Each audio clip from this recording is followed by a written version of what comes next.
ထားတဲ့အုတ်ထုပ်လေးကိုထိုးပြပေးမှာပေါ့နော်ကိုကခရစ်စမတ်ရာသီရောက်တော့မှာဆိုတော့ပေါ့နော်ကိုကကြိုပြီးတော့ပေါ့နော်ကိုရဲ့မိမိလေးတို့ပေါ့နော်ဒီလိုအုတ်ထုပ်ကလေးထိုးပြီးလို့ရတာပေါ့နော်ပြီးတော့ဆောင်းနှင်းရလည်းအေးလာပြီဆိုတော့ကိုကဒီအုတ်ထုပ်လေးကိုထိုးပြီးတော့ပေါ့နော်တပုံလာလေးရဲတာပဲဖြစ်ခီးထွက်လို့ရှင်ဆောင်းတာပဲဖြစ်ရအောင်လို့ပေါ့နော်ကိုကခရစ်စမတ်ရာသီဖြစ်တော့မှာဆိုတော့အဖြူနဲ့အနီလေးကိုသုံးပါပေါ့နော်ဒီအဖြူလေးကိုကျတော့နှင်းပွင့်လောက်တဲ့နေရာလေးမှာသုံးမယ်အနီလေးကိုကျတော့ကိုယ်တည်းသုံးတဲ့နေရာမှာသုံးပါပေါ့နော်mid 4 plan သုံးလို့ရတယ်5 plan သုံးလို့ရတယ်နောက်တစ်ခါကိုကပေါ့နော်ကိုယ်ထဲမှာနည်းနည်းထူကျင်နေဆိုလို့ရှိရင်တော့ဟိုကသုံးပေါ့နော် mid 8 plan သုံးပေါ့နော်ဒီပန်းပွင့်လေးလောက်တဲ့ဒီနှင်းပွင့်လေးလောက်တဲ့ဒီအဖြူလေးနေရာမှာတော့ပေါ့နော်ဒီလိုမျိုး4 plan လေးသုံးပေါ့နော်နည်းနည်းသေးတဲ့ဟာမျိုးလေးပေါ့နော်ကိုက8 plan ထိုးထားတဲ့အတွက်ကြောင့်မလို့ပန်းပွင့်ကို8 plan သွားထိုးရဆိုလို့ရှိရင်ထူအကောက်ကြီးဖြစ်သွားမှာဆိုလို့ပေါ့နော်ကိုကဒီကိုယ်ထဲမှာ8 plan သုံးထားလို့ရှိရင်ပန်းပွင့်လေးမှာ5 plan 4 plan အဲ့လိုမျိုးလေးသုံးပေါ့နော်အဆက်ကကျတော့4ကိုသုံးထားတယ်နော်ဒီအခုတော့ကျွန်မထုံးနေရကြော4 plan ကိုသုံးတာပေါ့နော်မဲပတ်လေးကိုပေါ့နော်မကျင်လေးလုံးမယ်ဒီထဲမှာတိုင်ရှင်9ကထည့်မယ်နော်ဒီတိုင်ရှင်9ကမဟုတ်ဘူးချင်း9က1 2 3 4 5ခဏတိုင်းမှာပြီးဒီထဲမှာတိုင်ရှင်ထည့်မယ်နော်တိုင်ရှင်တစ်ခါထည့်မယ်ပြီးသွားရင်ချင်းတစ်ခါတက်မယ်နောက်တစ်ခါတိုင်ရှင်ထည့်မယ်နောက်ကြရင်ချင်းတစ်ခါတက်မယ်ပြီးရင်တိုင်ရှင်ထည့်မယ်ပြီးရင်ချင်းတစ်ခါတက်မယ်ပြီးရင်တိုင်ရှည်ထည့်မယ်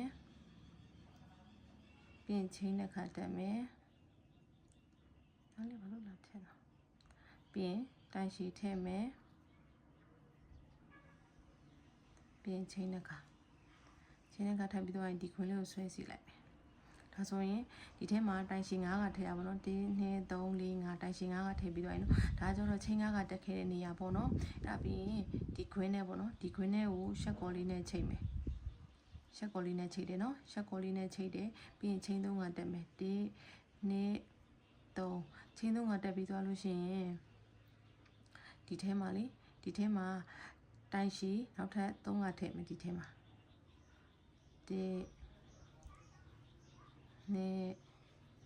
2 3ဒီလိုလေးနော်ဒီလိုလေးရနော်ပြီးရင်နောက်တစ်ခါချင်း3ကထည့်မယ်1 2 3ချင်း3ကတက်ပြီးသွားလို့ရှိရင်ဒီထဲမှာကျတော့တိုင်ရှည်4ကထည့်မယ်ဘာလို့လဲဆိုတော့ကဒီမှာဖွင့်ပြီးထည့်ထားတဲ့အတွက်ကြောင့်မလို့ဒီထဲမှာချင်း3ကထည့်တာပေါ့နော်ကိုကဒီထဲမှာကျတော့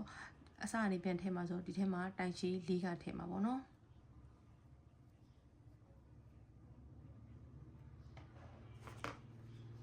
ပန်းပွင့်လေးကကျတော့ဒီလိုပန်းပွင့်လေးဖြစ်မှာပေါ့နော်ဒီလိုပန်းပွင့်လေးဖြစ်မှာနော်ဒီလိုပန်းပွင့်လေးဖြစ်မှာပုံမှာအခုဒါလေးနဲ့ထိုးတာပေါ့နော်1 2 3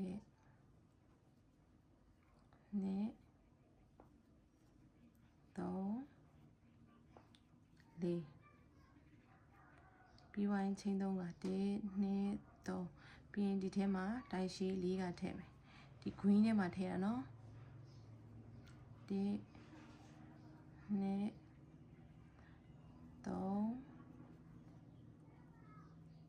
3 4ပြီးရင်ချင်း3ကအဲ့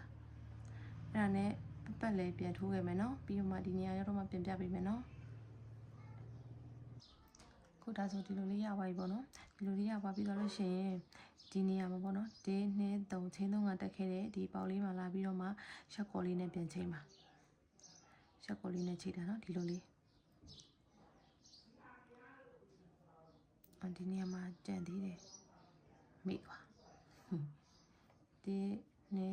3ချင်း3ကပြီးသွားလို့ရှိရင်ဒီနေရာမှာနော်1 2 3ဒီနေရာမှာလာပြီးတော့ရှက်ကော်လေးနဲ့လာချိန်ပါဒီလိုလေးနော်ရှက်ကော်လေးနဲ့လာချိန်တာနော်အဲ့ဒါပြီးသွားလို့ရှိရင်ဒီလိုပန်းပွင့်လေးရမယ်နော်ပြီးသွားရင်ချင်း3ကတက်မယ်1 2 3ချင်း3ကတက်ပြီးသွားလို့ရှိရင်ဒီအလဲပေါ့နော်ဒီမှာဆိုရင်တိုင်ရှည်3ခုထိုးထားရလေဒီတိုင်ရှည်3ခုထိုးထားတဲ့ထဲမှာဒီအကြောင်းလေးပေါ့နော်ဒီအကြောင်းလေးထဲမှာဒီတိုင်ရှည်အလဲတွေမှာဒီလိုလေးပေါ်မှာလာပြီးတော့မှရှက်ကော်လေးနဲ့ပြန်လာချိန်မယ်ဒီလိုလေးပြီးရင်ချင်း3ကတက်မယ်1 2 3ချင်း3ကတက်ပြီးသွားလို့ရှိရင်ဒီပေါက်ထဲကိုလမ်းထိုးမယ်နော်ဒီပေါက်ထဲကိုရှက်ကော်လေးနဲ့ပြန်ချိန်မယ်ဒီလိုလေးပြီးသွားရင်ချင်း9ကတက်မယ်1 2 3 4 5ချင်း9ကတက်ပြီးသွားရင်အဲ့ဒီပေါက်ထဲကိုပဲပြန်ပြီးတော့ရှက်ကော်လေးနဲ့ပြန်ချိန်မယ်ဒီလိုလေးပြီးရင်နောက်တစ်ခါ1 2 3 4 5 6 9 ချင်းခုနှစ်ခါတက်တယ်ပြီးသွားရင်အဲ့ဒီပေါက်ထဲကိုပြန်ပြီးတော့ရှက်ကိုလေးနဲ့ပြန်ချိတ်တယ်ပြီးရင်နောက်တစ်ခါချင်း9ခါတက်မယ်1 2 3 4 5ချင်း9ခါတက်ပြီးသွားရင်အဲ့ဒီပေါက်ထဲကိုပြန်ပြီးတော့ရှက်ကိုလေးနဲ့ပြန်ချိတ်မယ်အဲ့လိုလေးပေါ့နော်အမှန်တကယ်တော့ဟိုဘယ်လိုလဲဆက်စချင်းတော့နည်းနည်းလေးတော့နားရှုပ်သွားလိမ့်မယ်နော်ပြီးရင်ပြန်ထပ်ပြပေးမယ်နော်ဒီမှာချင်း3ခါထပ်တက်မယ်1 2 3ချင်း3ခါတက်ပြီးတော့လို့ရှိရင်ဒီအလဲဒီဒုတိယမြောက်ပေါ့နော်ဒီတိုက်ရှိပေါ့နော်ဒီတိုက်ရှိဒီတန်လေးတွေကိုလမ်းထည့်မယ်ပြီးရင်နောက်ကချင်း3ခါတက်မယ်1 2 3ချင်း3ခါတက်ပြီးတော့လို့ရှိရင်ဒီဂွင်းလေးတွေကိုဝင်မယ်နော်ရှက်ကောနဲ့ချိန်မယ်ချင်း9ခါတက်မယ်1 2 3 4 5ပြီးသွားရင်ရှက်ကောနဲ့ချိန်မယ်ပြီးရင်1 2 3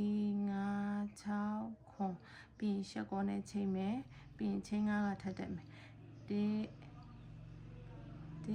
1 2 3 4 5ပြီးရင်ဒီကွင်းလေးထဲမှာပြန်ထိုးမယ်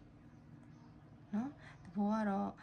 ချိန်3ခါတက်တယ်ချိန်3ခါတက်ဒီမှာဆိုလို့ရှိရင်ချိန်3ခါတက်တယ်ဒီအလေရိုးထဲမှာရှက်ကောနဲ့ချိတ်တယ်နောက်ကချိန်3ခါတက်တယ်ဒီ green ထဲမှာရှက်ကောနဲ့ချိတ်တယ်ပြီးရင်ချိန်9ခါတက်တယ်ဒီ green ထဲမှာရှက်ကောနဲ့ချိတ်တယ်ချိန်9ခါတက်တယ်ဒီ green ထဲမှာရှက်ကောနဲ့ချိတ်တယ်နောက်ကချိန်9ခါတက်တယ်ဒီ green ထဲမှာရှက်ကောနဲ့တခါချိတ်တယ်အဲ့ဒါပြီးသွားလို့ရှိရင်ချိန်3ခါတက်မယ်1 2 3ချိန်3ခါတက်ပြီးသွားရင်ဒီ row ကိုလာပြီးတော့မှရှက်ကောနဲ့ချိတ်မယ်နော်ဒီ row နော်ပြီးရင်နောက်ကချင်း3ခါတက်မယ်1 2 3ပြီးရင်ဒီ green ကိုရှက်ကောနဲ့ချိန်မယ်အဲ့လိုရှက်ကောနဲ့ချိန်ပြီးသွားရင်ချင်း9ခါတက်မယ်ရှက်ကောနဲ့ချိန်ချင်း9ခါတက်မယ်ရှက်ကောနဲ့ချိန်မယ်ချင်း9ခါတက်မယ်ရှက်ကောနဲ့ချိန်မယ်အဲ့လိုမျိုးနဲ့သွားမှာပတ်လေးပြန်သွားမယ်နော်